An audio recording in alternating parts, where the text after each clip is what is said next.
येवला तालुक्यातील सावित्रीबाई फुले सावरगाव येथील सार्वजनिक वितरण प्रणालीअंतर्गत चालणाऱ्या स्वस्त धान्य दुकानात कथित गैरव्यवहार होत असल्याचा आरोप ग्रामस्थांनी केला आहे।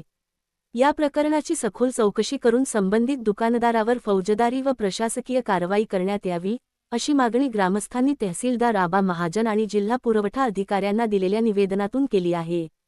ग्रामस्थांच्या म्हणण्यानुसार मे 2026 मध्ये अत्यल्प धान्याचे वितरण करण्यात आले, तर जून आणि जुलै महिन्यांत अनेक पात्र रेशन कार्डधारकांना धान्यच मिळाले नसल्याचा आरोप आहे। एक पॉस मशीनवर अंगठ्याचे प्रमाणीकरण करूनही प्रत्यक्षात धान्य न देता ऑनलाईन वितरण झाल्याची नोंद करण्यात आल्याचा दावा नागरिकांनी केला आहे। तसेच दरमहा 2 ते 3 किलो धान्य कमी देण्यात येत असल्याचाही आरोप करण्यात आला आहे।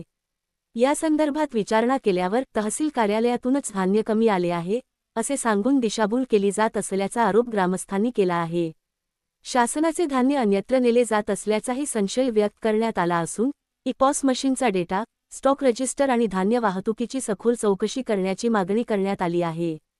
थकीत धान्य तातडीने वितरित करून दोषींवर कठोर कारवाई करावी, अशी मागणी अमोल पवार, महेश भुसारे, नारायण पवार, पंकज जाधव, योगेश पवार यांच्यासह अनेक ग्रामस्थांनी केली आहे।